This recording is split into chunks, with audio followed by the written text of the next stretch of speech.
Hi, kindergarten. Monday was Martin Luther King Jr. Day, so today we're going to read a picture book of Martin Luther King Jr. Here we go.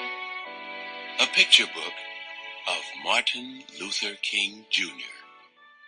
David A. Adler. Illustrated by Robert Casilla. Martin Luther King Jr. was one of America's great leaders.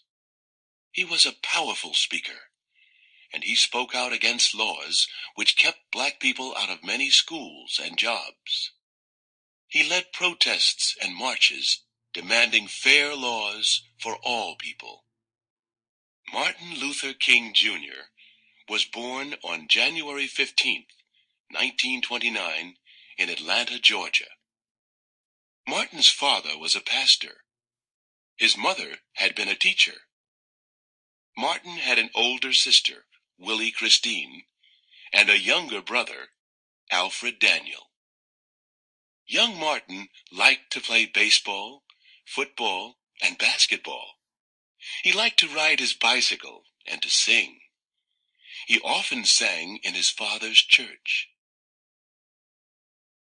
Young Martin played in his backyard with his friends. One day, he was told that two of his friends would no longer play with him because they were white and he was black. Martin cried. He didn't understand why the color of his skin should matter to anyone. Martin's mother told him that many years ago, black people were brought in chains to America and sold as slaves. She told him that long before Martin was born, the slaves had been set free. However, there were still some people who did not treat black people fairly. In Atlanta, where Martin lived, and elsewhere in the United States, there were white-only signs. Black people were not allowed in some parks, pools, hotels, restaurants, and even schools. Blacks were kept out of many jobs. Martin learned to read at home before he was old enough to start school. All through his childhood, he read books about black leaders. Martin was a good student. He finished high school 2 years early and was just 15 when he entered Morehouse College in Atlanta. At college, Martin decided to become a minister. After Martin was graduated from Morehouse, he studied for a doctorate at Boston University. While he was there, he met Coretta Scott. She was studying music. They fell in love and married. In 1954, Martin Luther King Jr. began his first job as a pastor in Montgomery, Alabama. The next year, Rosa Parks, a black woman, was arrested in Montgomery. She had been sitting just behind the white-only section on a bus. When all the seats in that section were taken, the driver told her to get up so a white man could have her seat. Rosa Parks refused. Dr. Martin Luther King Jr. led a protest. Blacks throughout the city refused to ride the buses.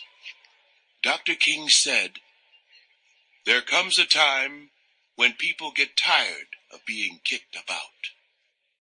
One night, while Dr. King was at a meeting, someone threw a bomb into his house. Martin's followers were angry. They wanted to fight. Martin told them to go home peacefully. "We must love our white brothers," he said. "We must meet hate with love." The bus protest lasted almost a year. When it ended, there were no more white-only sections on buses. Dr. King decided to move back to Atlanta in 1960. There, He continued to lead peaceful protests against white-only waiting rooms, lunch counters, and restrooms. He led many marches for freedom.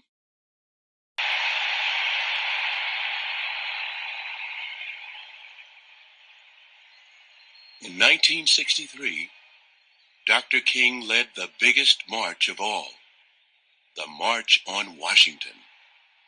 More than 200,000 black and white people followed him. "I have a dream," he said in his speech.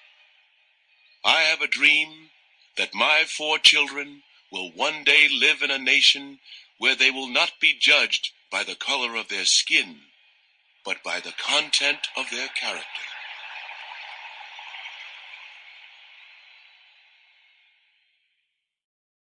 The next year, in 1964, Dr. King was awarded one of the greatest honors any person can win, the Nobel Peace Prize.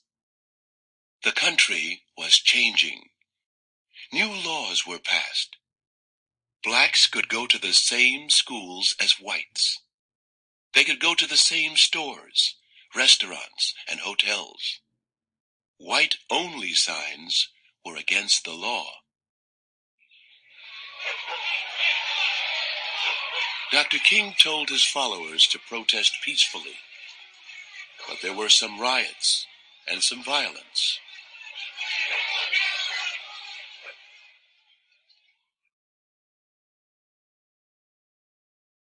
Then, in April 1968, Dr. King went to Memphis, Tennessee.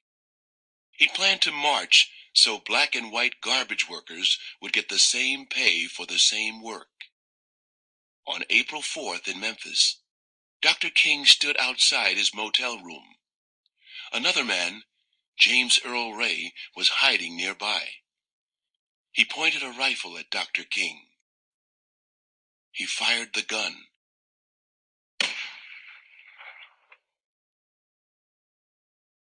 An hour later, Dr. King was dead. Martin Luther King Jr. dreamed of a world free of hate, prejudice, and violence. Carved on the stone which marks his grave are the words, "I'm free at last."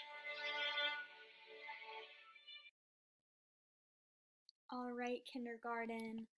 Get ready to talk about this book with Mr. Malcolm. And in your guided reading group with me, we're going to do some writing about it.